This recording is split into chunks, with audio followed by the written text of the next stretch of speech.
If we look back at the flow of history, we see that humanity has always longed for one thing: a guide, a small community, a large army, or even an entire nation all need leadership. And it is from this need that the world has given birth to legendary figures. Alexander the Great, who conquered almost the entire world, known to him at the time Napoleon, a military genius who turned France into an empire. And in modern times, leaders like Winston Churchill, Nelson Mandela, are even leaders in the field of technology, like Steve Jobs and Elon Musk. Lessons from the great leaders of history. The first thing history teaches us is that vision is the source of power. Alexander the Great did not just carry a sword into battle. He held a dream in his hand. A dream of creating a world where East and West harmonized. Napoleon was the same. He wanted to make France the center of European power. These dreams, though they eventually collapsed, ignited the fire that propelled them far beyond ordinary people. Modern people sometimes forget. Leadership is not just about management, but about seeing beyond the present, about telling a bigger story for others to follow. The second lesson is discipline and the ability to make decisions in a crisis. Alexander once led his army across a desert. His soldiers parched with thirst. When someone brought him a cup of water, he did not drink it, but poured it on the ground in front of everyone, to show that he would not take more than his soldiers. A small gesture, but it saved the morale of the entire army. Napoleon was famous for his quick decision-making. He said that in war the greatest mistake is hesitation. It's the same for modern business people. Opportunities come and go quickly, and those who delay are often the losers. The third lesson is knowing one's limits and learning from failure. Alexander died young at only 32, before he could build a stable system, leaving his empire to disintegrate. Napoleon tasted bitter defeat at Waterloo, but their failures do not erase the fact that, up to that point, they had redefined what leadership meant. In modern times, Mandela was imprisoned for 27 years. But instead of letting hatred destroy him, he turned that experience into a foundation for healing. South Africa: failure or suffering, if transformed, can become a form of leadership capital. The fourth lesson is the art of inspiring with words.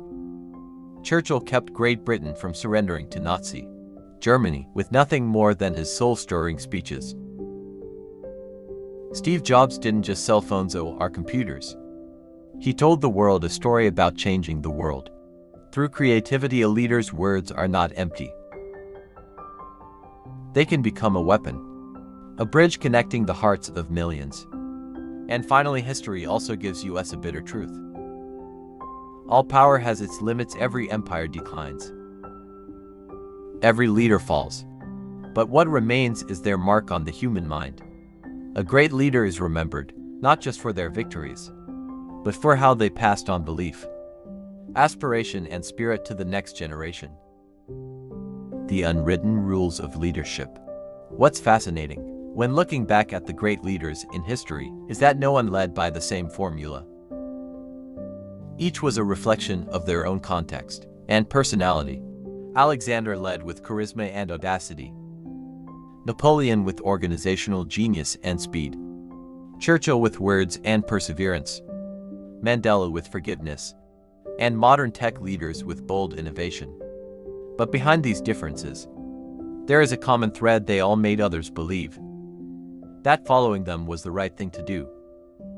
As a young man, Alexander studied under the philosopher Aristotle.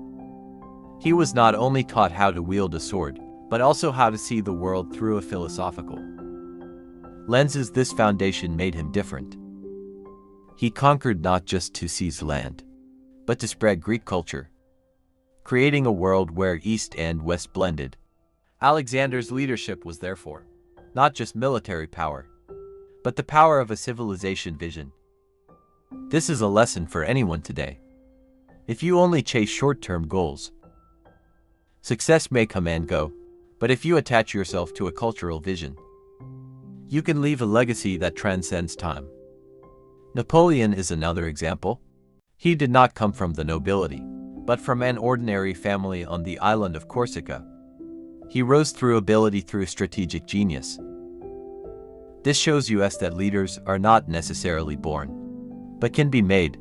His career proves that in times of chaos, society always needs someone who can act quickly and decisively in the modern era. Startup entrepreneurs or young politicians can follow that same spirit. Don't wait for perfect conditions, but seize the moment and make a difference. Then there's Churchill, a man full of contradictions. Before World War II, he was seen as a political failure, pushed to the margins, but when the crisis erupted, he was the one who kept Great Britain from falling. The lesson here is clear: a leader can fail many times, but their true value is only revealed in the hour of trial. Today's world, with its constant change, also demands people who are ready to stand firm when everything else is collapsing. Mandela brings a different color. He had nitrogen monoxide, army nitrogen monoxide, powerful but weapons. He had something stronger: the capacity for forgiveness. After 27 years in prison, many expected him to seek revenge, but he chose the path of reconciliation, laying the foundation for a democratic South Africa. This reminds us that leadership is not always synonymous with conquest or control. Sometimes, leadership is knowing how to let go of the ego to build a larger community. In the tech era, we see figures like Steve Jobs and Elon Musk. Jobs was an artist in the tech world. He didn't just make products. He created an experience, a symbol. Musk is a risk taker, daring to throw his entire fortune into projects that many considered insane. From electric cars to rockets, the lesson from them is that, in a highly competitive world, leading through differentiation is the only way to break through. Thus, from ancient to modern times, from the battlefield to the boardroom, we can draw a common denominator. Leadership is the art of connecting people to an ideal greater than themselves. It doesn't matter if you are a king, a general, a politician, or an entrepreneur.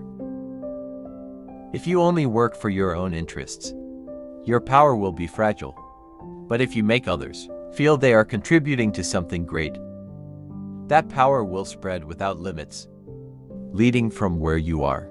In the modern world, when many hear leader, they often think of a high position, a grand title: CEO, Prime Minister, President.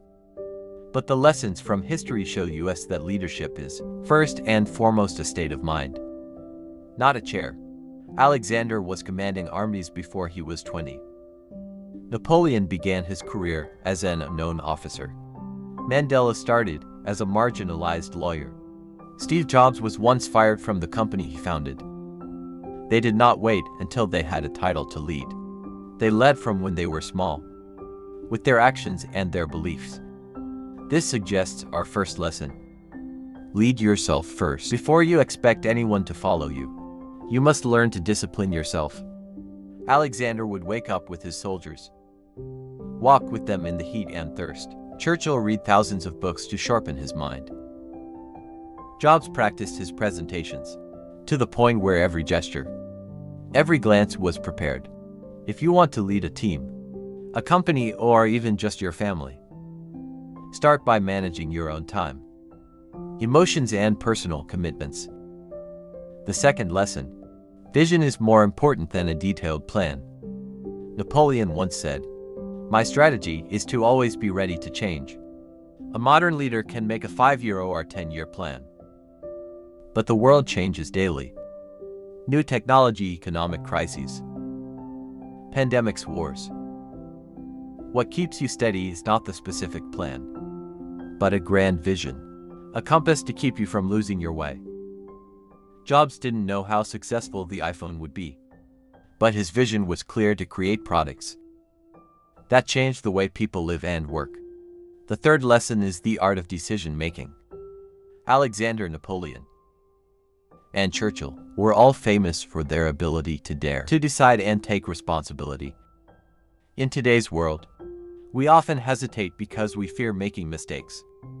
But in reality, a small mistake is better than nitrogen monoxide decision at all. A good leader will calculate the risks, then act and be ready to adjust. Elon Musk failed many times launching rockets, but he continued because he knew the decision to keep trying was more important than the fear of failure.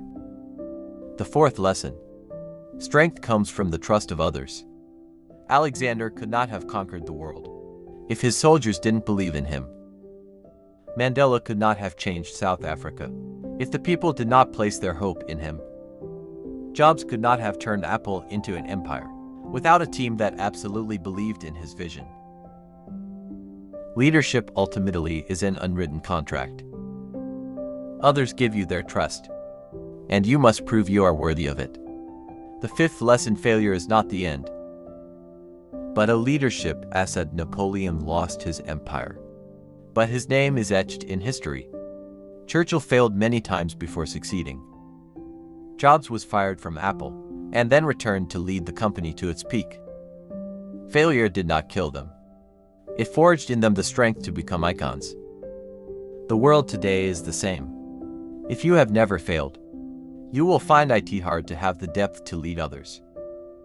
And finally, the most important lesson: leadership is about inspiration, not just management. Management is controlling progress, assigning tasks, measuring results.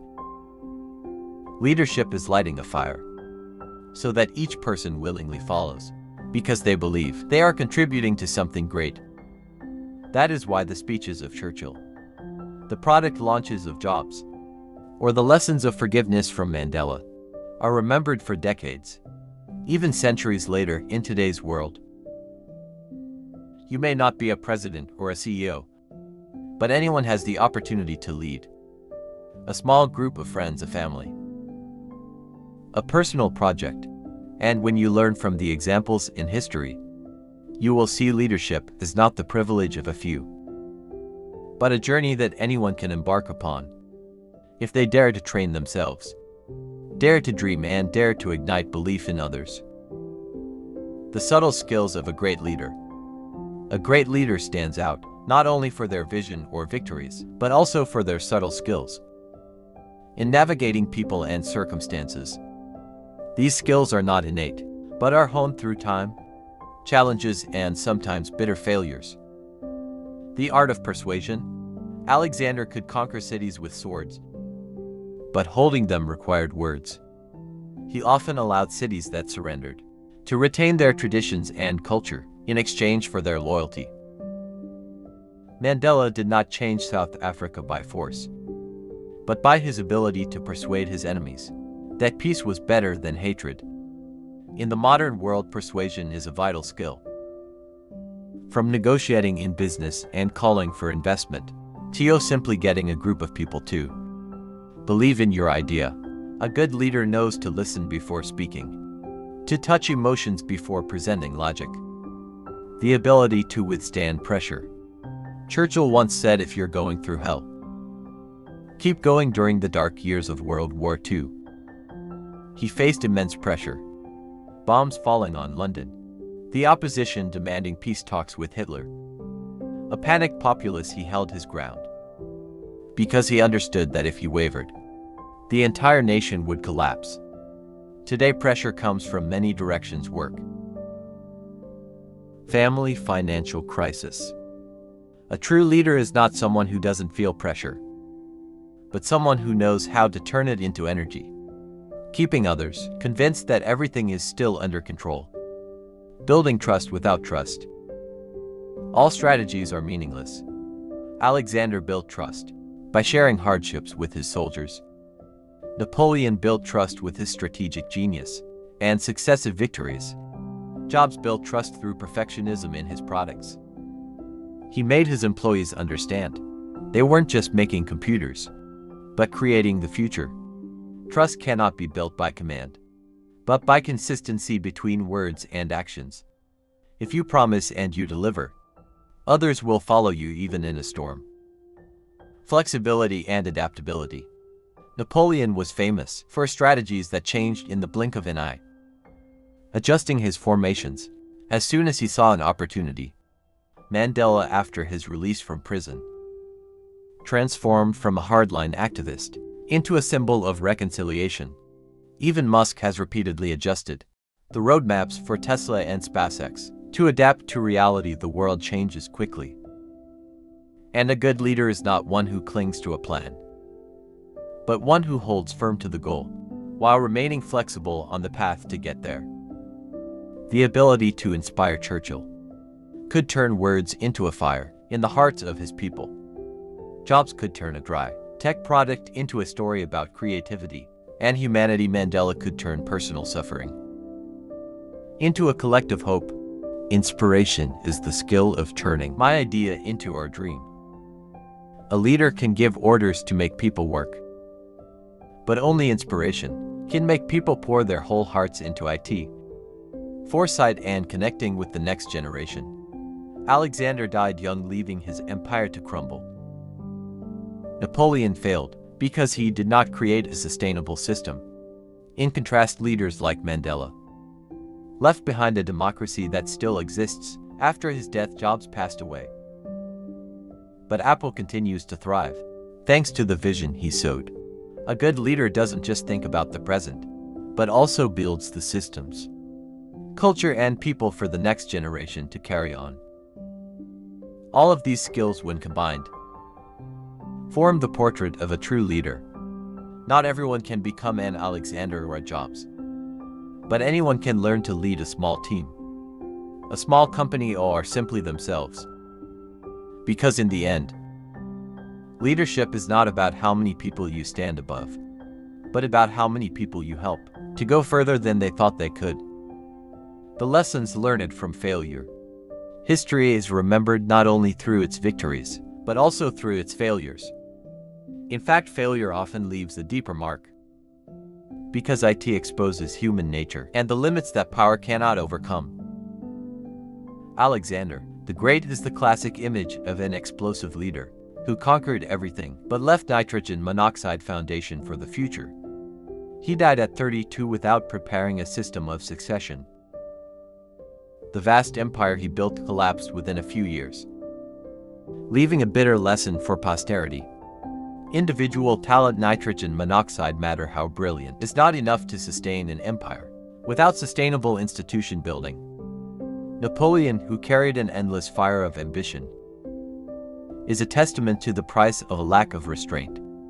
He led his army into Russia during a harsh winter, only to see his mighty force devastated, more by the weather than by the enemy. The fall at Waterloo was not just the end of a military genius, but also a warning. A leader must know their limits, must know when to stop. Winston Churchill, hailed as a wartime icon, failed. When peace arrived, the British people, nitrogen monoxide, longer wanted a heroic on the battlefield, but needed someone to provide for their basic needs. Churchill failed to adapt to the new public sentiment, which is why he lost power. In his rise and fall, we see clearly that leadership is not just about courage in the face of trials, but also the flexibility to step into a new role when circumstances change. Even Nelson Mandela, one of the most respected figures of the 20th century, left challenges behind after leaving office. He succeeded in reconciling a nation torn apart by racial discrimination, but his successors could not fully maintain that legacy. This proves that a great leader must not only create peace or justice in their own time, but also plant the seeds for future generations, so that those values do not fade. Steve Jobs is a modern example, a creative genius who was also notoriously harsh and controversial.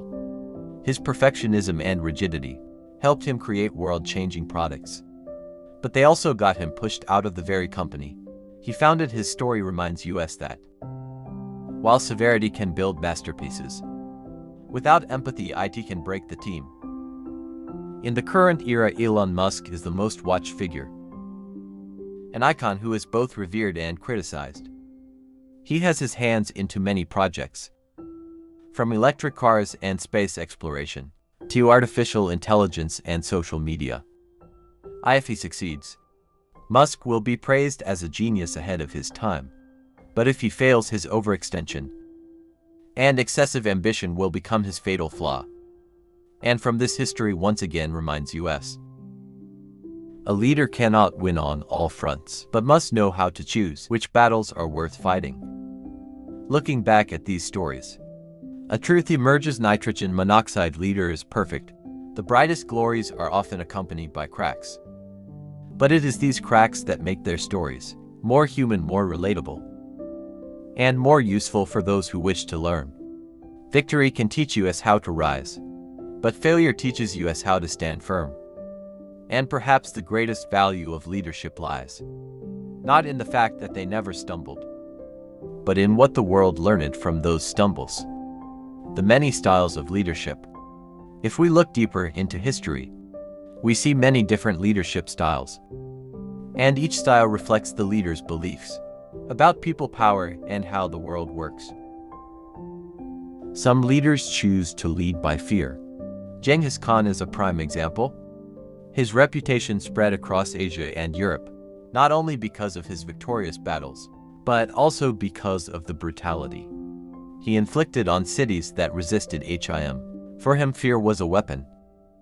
And indeed, it helped the Mongol Empire expand at an incredible rate. But its downside was long-term instability. Because when power is based on fear, loyalty often lasts only as long as that power remains strong. In contrast, some leaders use love and trust to unite. Mahatma Gandhi is a testament to this. He led a national liberation movement without firing a shot, without shedding blood, relying solely on the faith and spiritual strength of millions of people. The lesson from Gandhi is that leadership doesn't have to be imposed from the top down sometimes. True strength comes from awakening the potential in each person's heart and turning it into a.